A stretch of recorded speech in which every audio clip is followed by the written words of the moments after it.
And we're live. Okay, guys, so this is the Santa Cruz Medicinals podcast. Each week, I'm going to dive into a different topic. So, leave your comments and suggestions, message me, all that, what topics you want to see. Today, we're going to dive into sunlight, all about the sun. As you know, I like getting a lot of sun, but there are definitely risks with getting burnt, and we're going to dive into some of the different things about our sun recommendations that the CDC gives, if they're right, what I think about them, sunscreen recommendations, what are maybe some problems with the current sunscreens out there, all that. Little background on the topic. Obviously, the sun is super essential for human health and for life. It's something we've evolved with for millions of years. And if you're listening to this, you probably know that vitamin D levels in your body are critical for health. And the main way that we synthesize vitamin D is from the sun. However, skin cancer is very real. And people who get burnt at faster rates, depending on the melanin levels in their skin, it's a risk for skin cancer, getting burnt and getting more sun exposure. So how did we get here with the current recommendations from our CDC, which literally say, and this is what I think is crazy, they say to not go in the sun at all. On our government's website, it says to cover yourself in clothing, chemical sunscreens, sunglasses, and just to generally avoid the sun because it gives you cancer. And it's a very simplified notion. And around my neighborhood here, sometimes I'll go on a walk shirtless and I'll be getting some sun, and I will see people layered up with hats, umbrellas, stuff like that, just completely avoiding the sun. And it's probably because they've heard that if you get sun, you're going to get skin cancer, or it's going to make your skin look really bad. So where did those guidelines come from? Those guidelines were made 40 years ago based on the observation that light-skinned people of European ancestry living in northern Australia, this was the study that really, laid the ground for these recommendations, had the highest risk of malignant melanoma, which is a deadly form of skin cancer. So there's some things from that study that I think lead to some weird recommendations. You have to keep in mind the study that led to the advice that we get today on sun exposure was done in northern Australia, which is probably a way different area than you're living in now. Obviously, in California, we do get a lot of sun, but if you're listening to this in another area of the United States, the sun isn't the same wherever you are in the world. I think, you might understand that. So let's get into some of the benefits of sun, and then I'll come back to what you want to do about getting burnt and what I think about skin cancer, all that. So the benefits of the sun are pretty well established. UV radiation produces melanocyte-stimulating hormone, which is responsible for increasing skin pigmentation. So this is very important, but this polypeptide also does some other stuff. It increases a lot of our hormones, our sex hormones, and the sun's energy also produces beta endorphins, which are neuropeptides that act like natural opiates and function to regulate pain, which is super important. So these compounds have been shown to increase tolerance to pain, but also promote relaxation. And one of the ways that they probably do this is by regulating our circadian rhythm. So if you've heard Andrew Huberman talk, he's been really popularizing you have to get sunlight in your eyes in the morning and sun in your eyes in the evening. And obviously, he's not talking about staring at the sun. That's never a good idea, ever. But he's talking about just naturally getting sun in your eyes. When you go outside, it's bright. So a lot of people in the health community are starting to realize that, and first thing when they wake up, they're getting outside to sort of regulate their circadian rhythm. And how this works is your eyes basically send signals to your brain to tell you what time of day it is. This is pretty simple, and how this works is your eyes are basically getting information from the amount of light in their environment and the type of light, and then your body secretes different levels of melatonin and other hormones that make you sleepy depending on the light outside. And this is a very simplified explanation, but that's how it works. It's a basic evolutionary mechanism that's kept us alive. When it's very dark out, our bodies start to secrete melatonin and other sleepy hormones that make us sleepy. And when it's light out, our bodies start to secrete hormones that might keep us awake, such as cortisol, testosterone, stuff like that.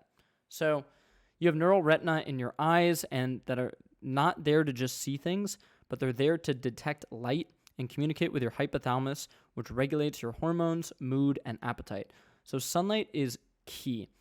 And we know this. There's a great photo, I think Carnivore Aurelius posted it, and it was an old hospital that had these rooms where they would have young, sick kids go sunbathe because they knew, and we still know today in hospitals, if you just leave a child in the dark, they will get failure to thrive, they could die. So we know that sun is beneficial, and so how do we get to the point where people are like, well, when you're older, don't get any sun, or else you're going to get skin cancer. So we talked about that study that kind of led to that, and now the current recommendations say to slather yourself with sunscreen. And I think what a lot of people might think where I might go in this podcast is that, oh, just get as much sun as you can. There's no risk. That's not true at all. Getting burnt is very bad for you. Skin cancer is 100% real. It's increasing rapidly since the 1930s, which we'll get to, is the introduction of many processed foods, seed oils. There is some research on that. Nothing conclusive, but it's interesting nonetheless. But getting sunburnt is bad, and I think there isn't a doctor out there that would disagree with that. So you don't want to get burnt, and this is going to be different depending on how much melanin you have in your skin. So we get into sunscreen. There are two types of sunscreen, mineral-based and chemical-based. So they work in some different ways, and I'll tell you about how they work. So mineral-based sunscreens use zinc oxide or titanium dioxide. I'm way more of a fan of zinc oxide, not a fan of titanium dioxide. But zinc oxide and titanium dioxide work by preventing UV rays from penetrating the skin, and this is why they appear white when applied to the skin. So you might know when you use a sunscreen and it's applied to your skin, it has that white texture. How these work is by physically preventing the UV rays from penetrating your skin. So that is how those mineral-based sunscreens work. They physically prevent those UV rays from penetrating your skin. The chemical sunscreens work a bit different, and we'll get into why I'm not a fan of these chemical sunscreens at all. The chemicals in chemical-based sunscreens, such as oxybenzone, avobenzone, octisolate, octocrylene, homosolate, and many others. There's a whole litany of them, but those are the popular ones. These create a chemical reaction in your body. When UV light hits your body, it converts it to heat, and the heat dissipates from the skin. So yeah, I'm not a fan of those at all. I don't think rubbing oxybenzone, avobenzone, and octocrylene on your skin is the best idea. Andrew Huberman and Rhonda Patrick talked about how these compounds can cross the blood-brain barrier, which is really not good. And then products made with octocrylene can degrade into the chemical benzophine, which is a suspected carcinogen and can interfere with hormone and reproductive organs. So you really want to watch out for these things. There's a huge recall of chemical-based sunscreens in the United States because they were contaminated with benzene, which is a known carcinogen. And you got to think, people are spraying this stuff onto their skin. They're rubbing it deep in their skin. And the benefits of a chemical sunscreen versus a mineral-based sunscreen, there are no benefits that a chemical sunscreen has that a mineral-based sunscreen does not. A lot of people don't like the mineral sunscreens because they do leave that white residue. But you have to think about your health for a second. You are using a product now that is extremely experimental, and it has chemicals that probably cross the blood-brain barrier and can often be contaminated with benzene. So do you want that just to have like a good-looking product? Me personally, I don't. So what is the solution here if you're going to be getting a lot of sun? For example, I'm going to go down to San Diego and surf. If it's very sunny there and I'm getting like a lot of sun while I'm in the water surfing, I will get a really high quality mineral-based sunscreen. And I use one that's just beef tallow and non-nano zinc oxide. You can literally make your own. It's very easy to do. You can look up make your own beef tallow sunscreen. That's the fat I prefer to use. There's also many good companies out there making very simple, 6, 7, 8, 9 ingredient sunscreens with non-nano zinc oxide. You can rub some of that on your face, your ears, wherever you get burnt. And then use clothing. I think that's, for some reason that just isn't talked about a lot. You can throw on a long sleeve shirt or a hat and you'll be fine. So that's what I do there. And now I think the thing that a lot of people want to hear about is we see these memes and some people talk about how when you eat seed oils, you're way more prone to get a sunburn. And this is very interesting to me. I see a lot of people comment on my post and say, hey, ever since I cut out seed oils, I don't get sunburned. What's with that? And I looked deep into the research there. There's no conclusive research showing that if you eat seed oils, you're more prone to a sunburn. There's just not. I wish there was, of course. That would be great. But most of it's anecdotal. There is an interesting paper titled Fat Intake and the Risk of Skin Cancer in Adults, and they do note that higher omega-6 fat intake was associated with risks of squamous cell carcinoma, basal cell carcinoma, and melanoma.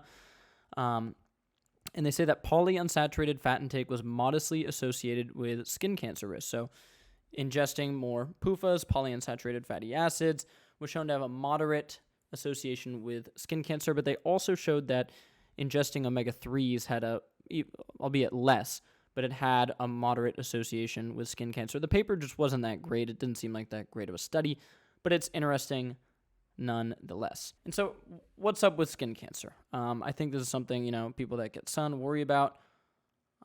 What I would say is if you absorb the sun well, maybe you have darker skin, I would not worry too much about getting moderate sun and getting a nice tan, especially if you're not getting burnt. I don't think getting sunlight is just suddenly going to lead to cancer, especially if you're not getting burnt. There is a new UCSF paper titled Chronic Inflammation Can Trigger Cancers Via Newly Discovered Mechanism. So this paper discusses how chronic inflammation can trigger cancers that would otherwise be benign, including skin cancers. From this paper, I think, where my brain goes is it possible that avoiding the sun completely is not the answer? And that while getting sunburnt is bad, is it possible that overall elevated inflammatory markers combined with maybe getting too much sun, that can lead to skin cancer? But if you are a very healthy human being with low inflammatory markers, maybe you can get some sun and tolerate some sun and get tan without developing skin cancer. Just a thought. Also, skin cancer is associated with how much melanin you have in your skin. It is much less common in people of, East Indian descent, African descent to get skin cancer. Those rates in those populations are increasing. Again, I would think that's because of these highly elevated inflammatory levels that people have versus, just some sudden change. I think that's why skin cancer is increasing them, but it's still far lower than people with fair skin. So if you have fair skin, for sure, throw on a long sleeve shirt, throw on a hat. I think you can get a little bit of sun, but don't get burnt, and use a mineral-based sunscreen. And then there's a very interesting study on basal cell carcinoma and sunscreen. So this paper is titled Sun Protection for Preventing Basal Cell and Squamous Cell Skin Cancers. And in this paper, they say we were unable to demonstrate from the available evidence whether sunscreen was effective for the prevention of basal cell carcinoma or cutaneous squamous cell carcinoma. So again, does that mean these cancers aren't real or that sun blocks can't help? No, I don't think so. Just in this study, they couldn't firmly say that sunscreen is effective for treating or preventing, I should say, those cancers. So sunlight, I think, obviously is something we've evolved with. And personally, I just think people completely avoiding the sun or just in some panic about it are crazy. I also think rubbing a chemical-based sunscreen into your skin every single day is a huge risk. I don't think that's a good idea. You can look into what some of these compounds in chemical-based sunscreen do. They're pretty new overall. And when I see doctors like Dr. Rhonda Patrick and Andrew Huberman, who are very rational people, they're really not out there in terms of the health sphere. I consider myself a little out there. They're not out there at all. This is a Stanford neurobiologist and a former UC Berkeley researcher, and they are saying, hey, these compounds cross the blood-brain barrier, and that's very, very concerning, and people are rubbing these into their skin every single day. There's been recalls. Chemical-based sunscreens are not the move. There are plenty of good mineral-based sunscreens on there. Yes, when you apply them to your face, it's going to be that white color. So what? You're better off using those and using clothing than rubbing a chemical-based sunscreen in there. And then as far as the evidence of having a healthy diet, low in polyunsaturated fatty acids, omega-6, there's not any conclusive research there. But the amount of people that hit me up and go, hey, I've gotten my diet healthier, my movement healthier, and I don't get sunburned as quickly anymore is insane. So there must be something to that. So yeah, my thoughts on sun. I get a lot of sun. I do have slightly darker skin. My mom was born in India. My dad's Irish German. So I sort of have a mix there. And if I'm going to get burnt, I throw on a t-shirt. That's my first line of defense. And my second line of defense is using a mineral-based sunscreen with non-nano zinc as the ingredient. And I don't fear the sun. I think we've just gotten a little crazy with it. So let me know your thoughts in the comments. And I'm going to do one of these a week, deep dive into a different topic. So let me know what you want to see, what you want me to talk about. And yeah, go get some sun, enjoy it. And if you're going to get burnt, throw on a t-shirt. Don't lather yourself up with chemicals. There's no need. So that is it for this week's episode of Santa Cruz Medicinals Radio. Peace out.